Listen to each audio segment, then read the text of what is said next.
Olá, tudo bem? Nós vamos tratar de dialogismo e multimodalidade na construção do material didático nesse vídeo. Fique muito à vontade, seja muito bem-vindo, muito bem-vinda. Eu sou o professor Luiz Cláudio Dallier e vou conversar sobre esse assunto com a professora Milka Czerny. Tudo bem, professora Milka? Tudo bem, professor Dallier.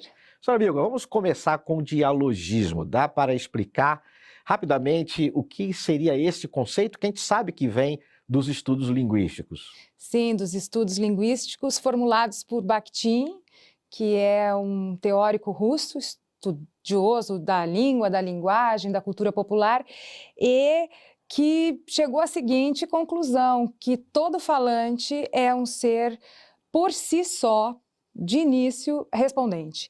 Então, ele está imerso numa cultura que é de muitos textos, tudo que ele pensa, tudo que ele fala, nada é inaugural, né? Tudo, em certa medida, ou quase tudo já foi dito, já foi formulado de alguma maneira. Então, ele está sempre, ainda que não saiba, em diálogo com uma forma muito extensa de conhecimento, e, enfim.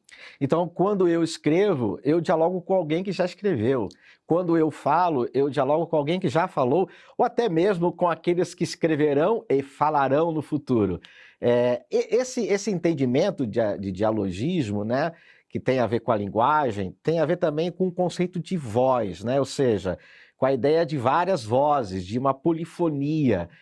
O meu texto, quando eu escrevo, ele pode ter várias vozes. Isso também faz sentido? Faz, e é outro conceito do Bakhtin, a polifonia. Ele fez um estudo importante sobre, que se chama Poética de Dostoiévski, em que ele percebe que Dostoiévski conseguiu articular, assim, num parâmetro de mesmo grau, porque às vezes tem vozes que são silenciadas. Hoje, sobretudo, se fala muito nas vozes que foram, ou que são, ou que tentam ser silenciadas.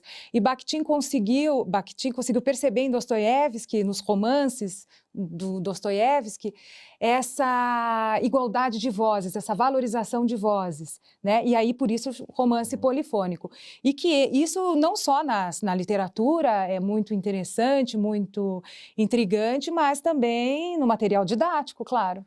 Então, chegando ao material didático propriamente, nós devemos levar em conta que o material didático ele deve ser dialógico, ou seja, é importante que se valha de uma linguagem dialógica, porque o leitor, o aluno, ele acaba sendo o interlocutor.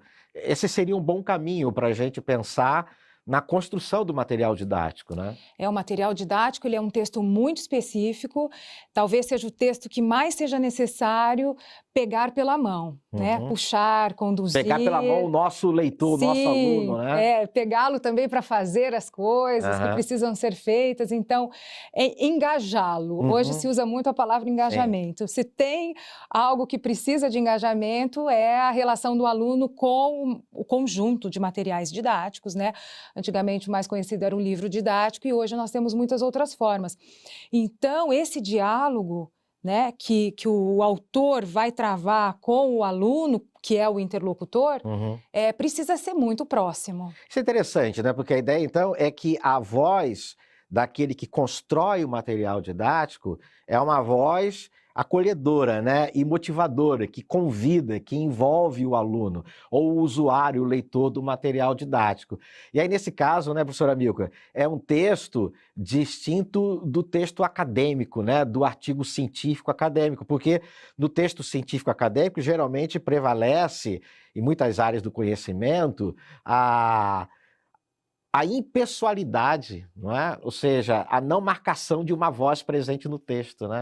Exatamente. E no livro didático, o que se espera, e até o professor gosta, né? Porque nós também temos uma produção que é voltada para nós. Quando uma escola fecha, decide por determinado material didático, tem uma parte que é feita para o professor.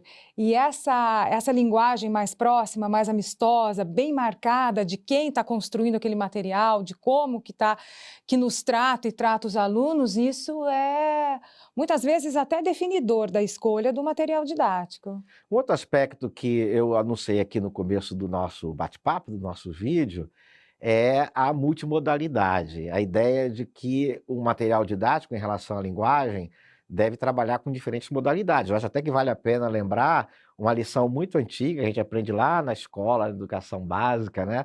A modalidade oral, a modalidade escrita, ou seja, modos e uso da língua em função das práticas sociais. Mas como que isso se manifesta ou deveria ser trabalhado no material didático? A multimodalidade. Bom, os materiais, eles já têm, a partir de 1999, mais ou menos, os materiais didáticos já vêm apresentando muito essa dupla, nem é dupla face, são muitas outras faces, além do texto escrito, além de Uhum. propostas de leitura e de escrita apenas, né? Mas sim com outras, usando outras linguagens. Então, e a própria BNCC também prevê muitos gêneros, vlogs. Eu me lembro que a primeira vez que eu li, ela começou a ser discutida em 2015, depois, né, já faz alguns aninhos que eu li a primeira versão, e muitos gêneros sendo introduzidos e estimulados ali como possibilidades de criação, que eram gêneros que eu desconhecia. Eu me lembro, por exemplo, o vlog, que eu não sabia o que era, a primeira vez que eu li. Então, os materiais O que é o vlog? acabam incorporando, né? É um blog num formato de vídeo, Ah, né? E que os alunos gostam de fazer. Eles gostam porque eles consomem muito esse tipo de coisa e quando eles se colocam na posição de protagonistas, que é uma palavra que se usa muito hoje, nos materiais didáticos todos, uma das seduções assim para se vender determinado material didático é exibir que com aquela metodologia, o aluno é protagonista. E eles adoram fazer. Então, hoje, mais do que em qualquer outro momento, nós temos materiais multimodais.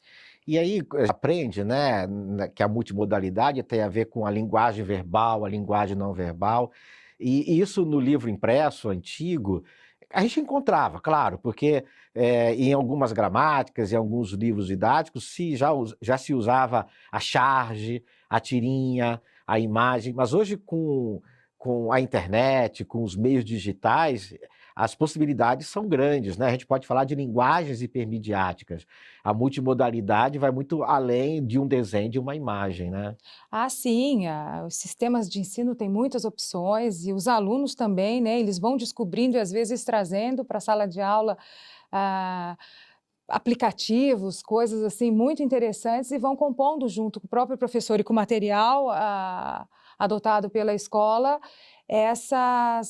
esses objetos todos novos de aprendizagem e que vão compondo aquilo que tem que ser mesmo uma aula, que trate de língua, linguagem, código, tecnologia. As coisas estão se misturando bastante e é com isso tudo que a gente convive, na verdade. A rotina do aluno já é muito inserida nisso. Então, se a escola ficar muito para trás num livro com imagens apenas ilustrativas, fica complicado, embora essa seja a realidade do país em que a gente vive. Por isso que cabe ao professor, na ausência de um material didático muito atualizado, moderno, ele entrar com essa questão da multimodalidade. E essa é acho que uma consideração final que eu faria, professor amigo, que o professor ele não é apenas um avaliador de material didático, alguém que faz análise de material didático, ou mesmo um usuário de material didático, mas ele deve ser também, ou se colocar na posição de um produtor, de um construtor de material didático. Porque o material didático não é só a apostila, não é só o livro, ou seja, o professor no dia a dia da sala de aula, ele também tem a oportunidade de construir materiais didáticos. E levando em conta os estudos linguísticos, esses conceitos de dialogismo, de multimodalidade, ele tem mais oportunidade de construir materiais didáticos relevantes, né? Sem dúvida. O professor, ele fabrica junto com o autor. E muitos autores, basta a gente ler sempre a parte que nos cabe do material didático com cuidado, há muitos autores em que estimula essa postura do professor, né? implementar junto, porque na verdade quem vai implementar tudo aquilo, o livro didático é um projeto, né? São os professores, então precisa ser uma parceria entre professor e autor de livro didático para aquilo tudo funcione. Muito bem, muito obrigado, professora Milka, por esse papo aqui sobre multimodalidade, dialogismo e construção do material didático. Eu espero que vocês tenham gostado.